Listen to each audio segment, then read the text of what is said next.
Good evening. I'm Anaridis Rodriguez. Welcome to Generation Rising, where we have conversations that explore solutions to the inequities our diverse communities face every day.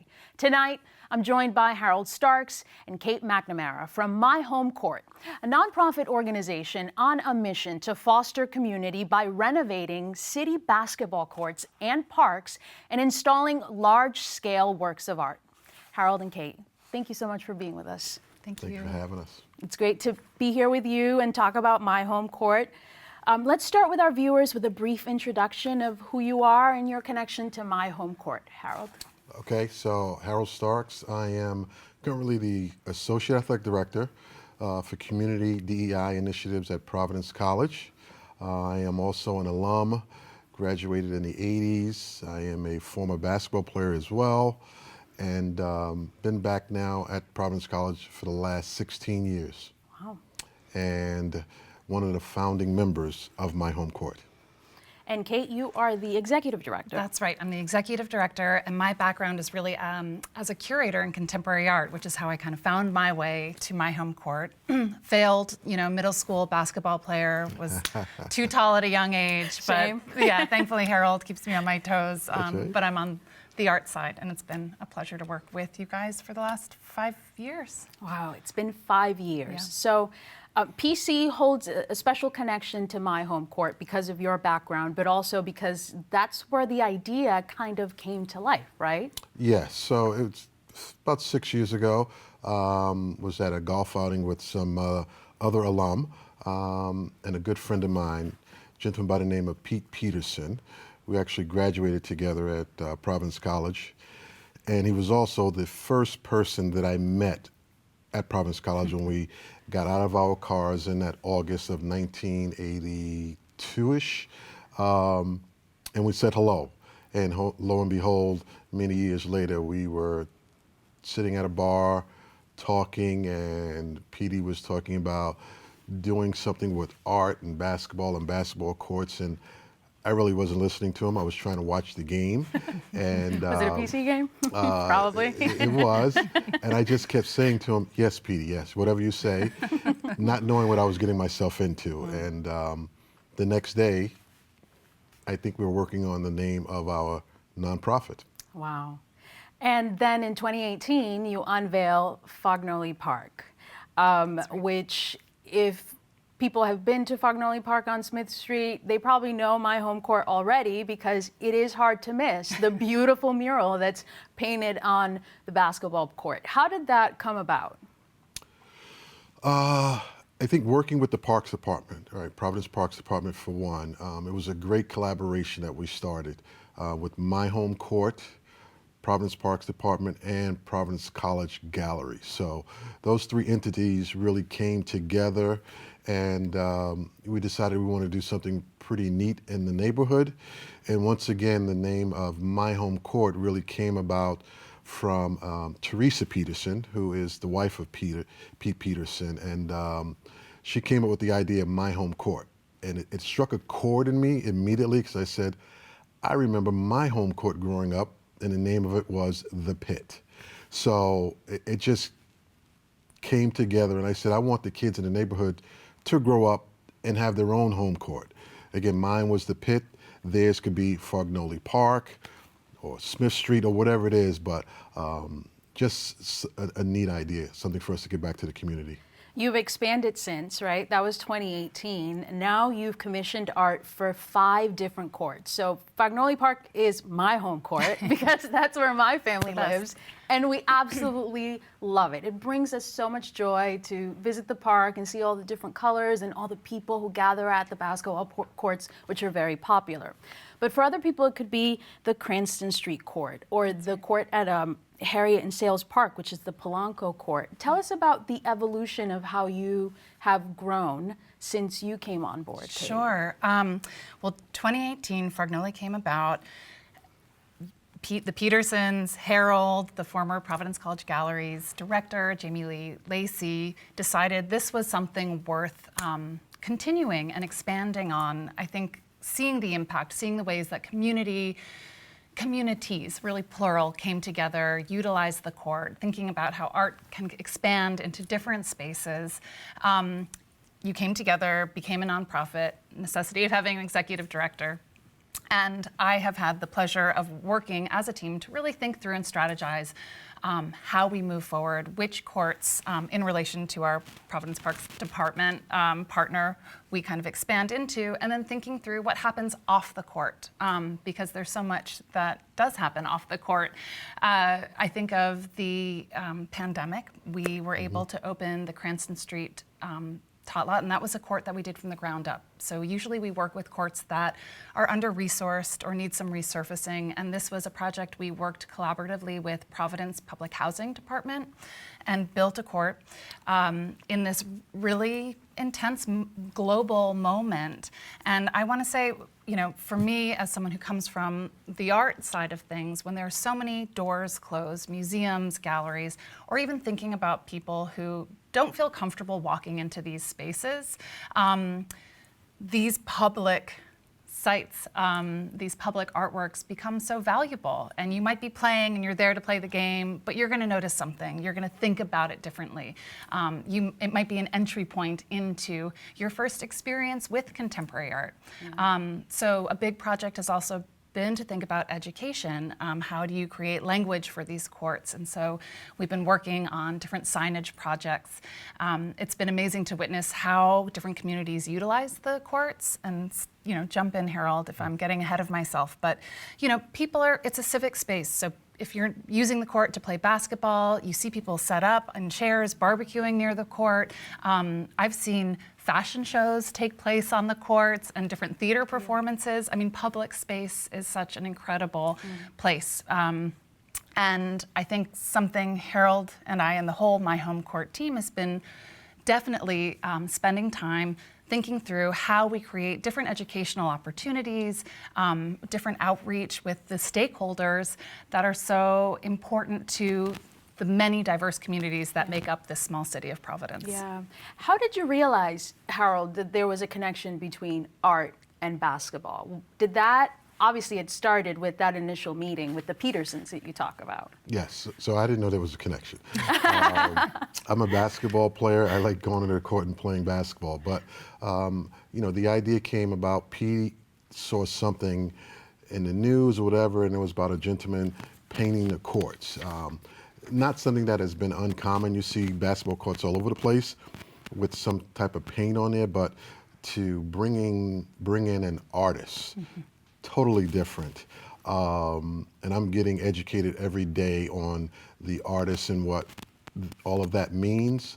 But some of the joy that I get is every time we have an opening of one of our projects, and when we cut the ribbon, to see the kids. I mean, all of the work for that year and a half that it took to get to that point is worth it at that point in time. Just like Kate said, there's some kids playing basketball, there's some kids on skateboards, bicycles, throwing a football, just sitting down in the corner.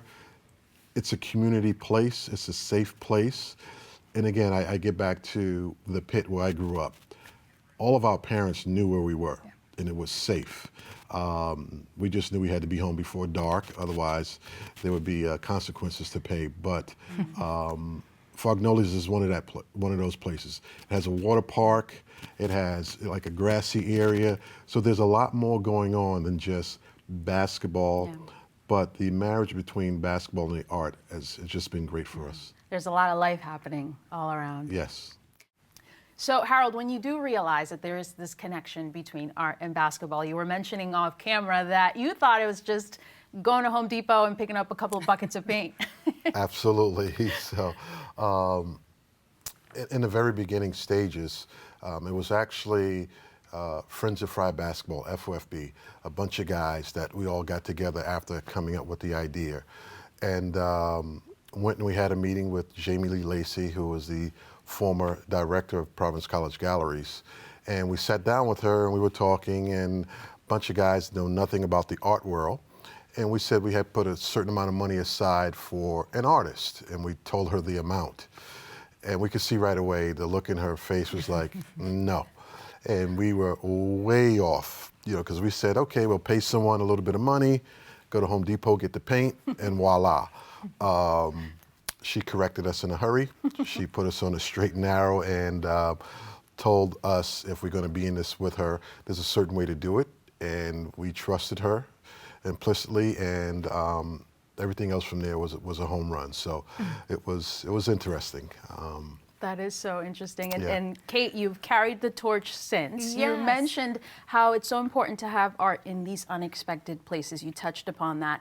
What is the process like of selecting an artist and figuring out what they're going to paint on the court? That's a really important question, because that's where we start hoofing it in the community in a big way. The last thing that my home court ever wants to do is to put something up without acknowledging, speaking with, engaging the folks that are in the houses across the street from the park, the council folks who are overseeing that jurisdiction. And so when we are first offered a handful of courts by Providence Parks Department, knowing that these are the courts in need, we do site visits, many site visits, and then it's reaching out to the most obvious stakeholders, and then it's finding out who are the others right inside, kind of engaged with that neighborhood. And really, knocking on doors, making phone calls. I like to use this language like a town hall, just trying to hear how these spaces are used, what their hopes are for these spaces.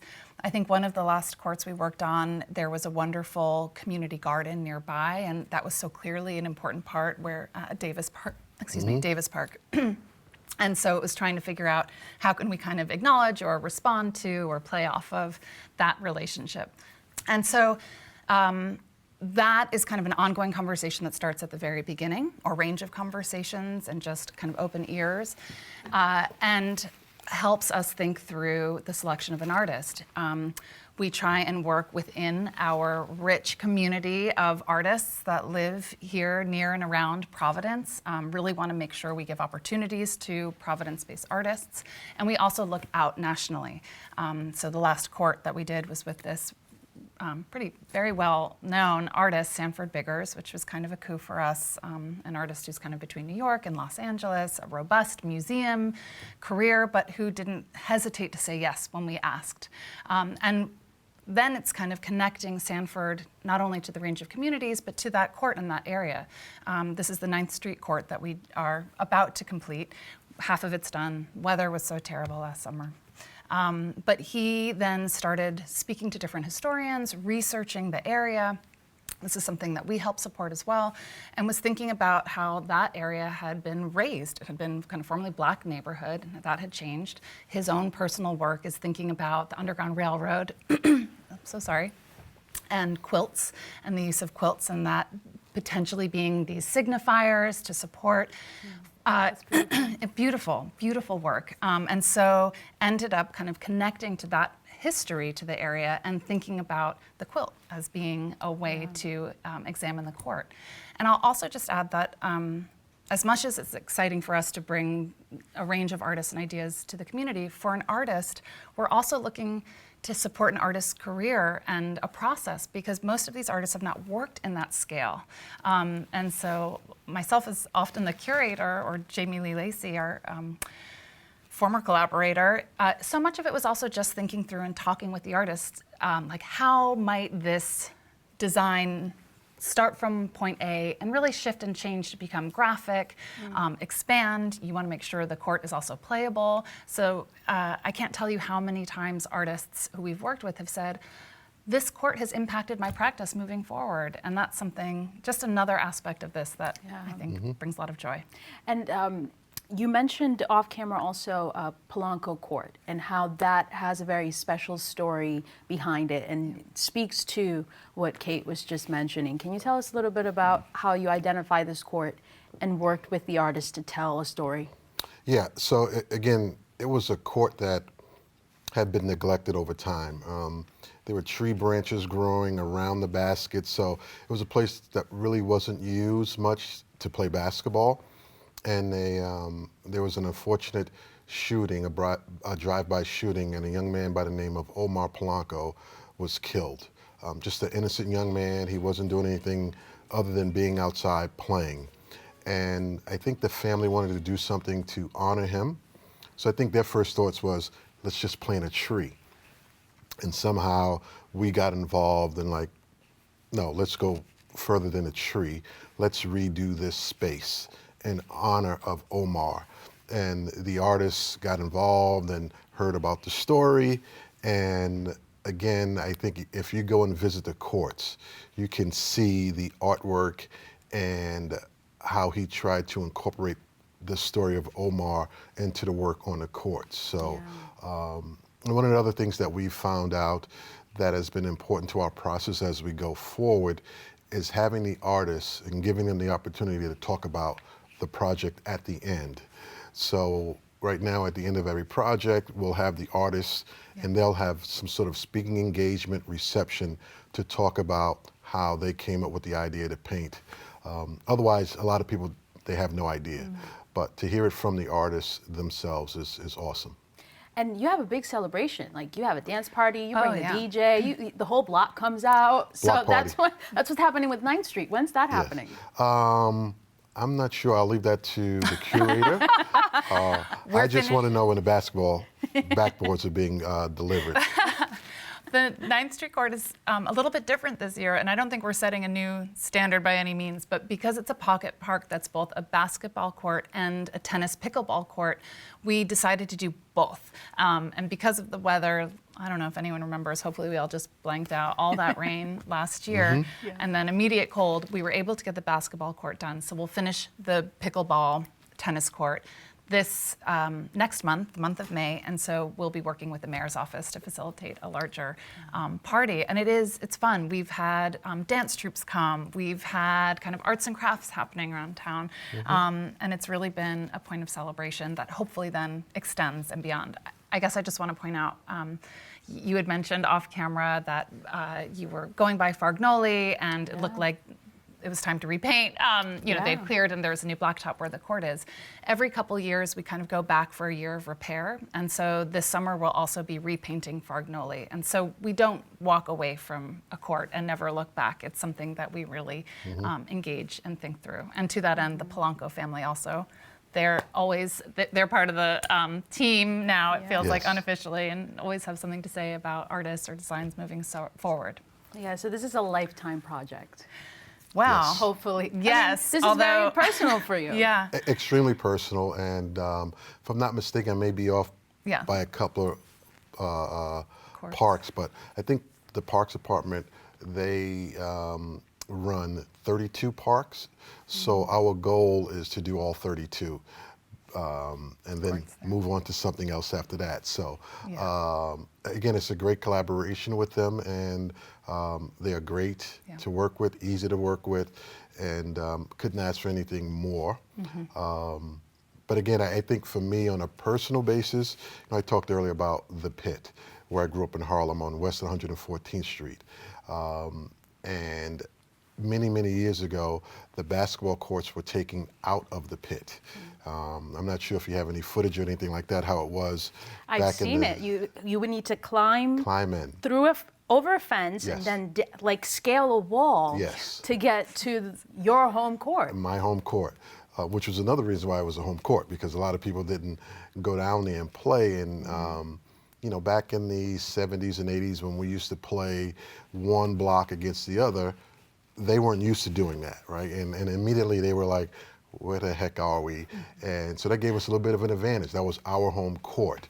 So one of the things that I would love for my home court to do is to go back into New York City, back to Harlem, back to the Pit, which is located at Watley School, and put the baskets back in. That's a personal dream of mine. I'm pretty sure we can get it done, just getting the right people in New York City to come together. I mean, you're on the right track. It seems like this is kind of like a full circle moment. I mean, did you ever envision yourself growing up in Harlem, then you're all of a sudden a star basketball player in Providence College, and now you've entered kind of like a new phase where you're giving back to the community in a way that we haven't experienced in Providence before. Oh yeah, I knew it all along. I knew that. Right? No idea, no idea. And it's funny how life takes you on different journeys and different paths. So I'm excited about this, and very passionate about it. And when this does happen, you'll be one of the first people that we let know so that you can pick up the story. And we can tell our story. Absolutely. Would Get you down love into New York. Yes. Come with you to Harlem. Yes, absolutely. Well, for now, we need to think about Providence, though, because you have a lot of projects coming up for Providence. We do. As you mentioned, this type of public art is not something new. It is a growing practice. So what has been the experience or the reflection from communities as you continue to kind of tack off one basketball court at a time? Sure. I mean, what's to just what you said, we are doing this, other people are doing this in different parts of the country and the world. Providence also is a very rich city in public art. And so what's been really nice is also just to understand our kind of relationship to colleagues who are thinking about walls while we're thinking about courts, and really thinking about this creative capital. Things that have been, I think, important to Harold and myself and the My Home Court team is really, again, how do we create more visibility and opportunities? How do we connect to all those rec centers? How do we connect to the students and young folks, and I want to say intergenerational, to feel like they have access and a sense of stewardship over these spaces.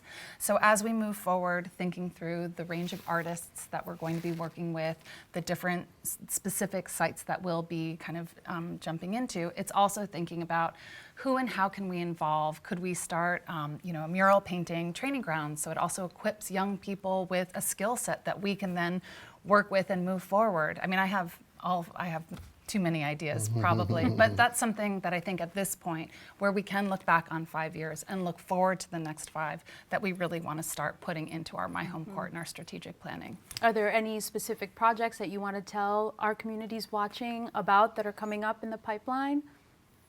Or specific programs? Kate's like, Wow. yes, Harold. What's really exciting is that we won a National Endowment of the Arts grant, which is kind of a huge thing for us, and we're really excited, and it means we'll be able to work next in 2025 with this artist, a more internationally known artist, Trenton Doyle Hancock, who's really fascinating artist based in Texas, Houston specifically, who is really eager to work with us. But the NEA allows us, again, to expand on how that project might be facilitated. So we have opportunities to bring him out a few more times to create opportunities for engagement and conversation and really build in a meatier program, I think. So sorry, I am overly excited about that. No, but. It's like I said before, when we start talking about the art world and the artists, I just shake my head and say yes. Yes, yes. My job is to make sure that the artist knows that, okay, this is a basketball court. We're going to have 2 baskets. We need a 3-point line. We need to keep the benches away from the courts, things of that nature. But other than that, I'm just a yes man. I sit here and I shake my head. You want to look at it from a practical perspective, right? Yes. Like, how can people play in the courts? What are you hopeful for as you look forward to accomplishing this vision? Again, My Home Court. So years and years from now, when 2 people bump into each other and they start talking, where you're from Providence, Rhode Island, or where did you grow up? The Polanco courts, that was my home court. Really, mine too, That's the goal, to see the future of what we're doing and how people will respond to the different neighborhoods. We've had some young kids come to us while we were doing the courts and say, hey, there's one near my house, can you do that? And we always say yes, but again, if it's not part of the Parks Department, we really cannot do it. But again, just like myself, I bump into people all the time, and where you're from, Harlem, New York, where'd you grow up? Near the pit. I know the pit. I remember that place. You had to climb down, you had to do this, do that. That's what it's all about for me, and again, just giving back to the communities. I can't stress enough what it means to me personally to see the young kids on opening day, shooting, bikes, all of that. Just warms my heart, and it makes that year all the frustrations, the phone calls, the emails, it makes it worthwhile. Yeah. How can folks stay in touch? We just have a couple of minutes left. I could sit here and talk to you all day about this. How can folks stay in touch, Kate, with your organization and maybe get involved? Yeah, that's great. We welcome support in any capacity, and we're trying to think of more ways to actually get people, paintbrushes in your hand, meeting the artists, meeting the community. So if you go on our website, which is myhomecourt.org, there are a handful of ways, email addresses, different points of support or connection, which I am checking. So I am here. I will go through those, and that is great. Otherwise, keep an eye and ear out. We're on Instagram. I think that's an easy place where information gets disseminated. Come to our next opening for 9th Street Court. That'll be happening. I'm sorry we don't have our exact date, but that will be happening soon this summer, and it's a really nice way to celebrate. That's exciting. Yeah. For folks who don't live in Providence, where is the 9th Street Court? Sorry, 9th Street Court is right 9th Street and North Main. Okay. What is it? I'm going to start What's saying the like restaurant? Greg's, but Greg's. those not in Providence may not know Greg's. But it's just up Yeah. North Main. It's in a residential neighborhood, and one though that's very beloved to the community surrounding. I don't think I've been to that court. You'll have and to go. I guess I'll have to visit. Yes, I'll it's have to tucked pay in, you it's guys a hidden, but visit. Yeah. it's a very special place. Yeah. Congratulations. Thank you for all the work that you've done. I look forward to keeping track of what My Home Court is doing in the years to come. Thank Thank you you very so much for having us. Yeah, thank you. We have run out of time. I would like to thank tonight's guests, Harold Starks and Kate McNamara. You can watch this episode and all our past episodes anytime at watch.ripbs.org. And be sure to follow us on these social platforms for the latest updates.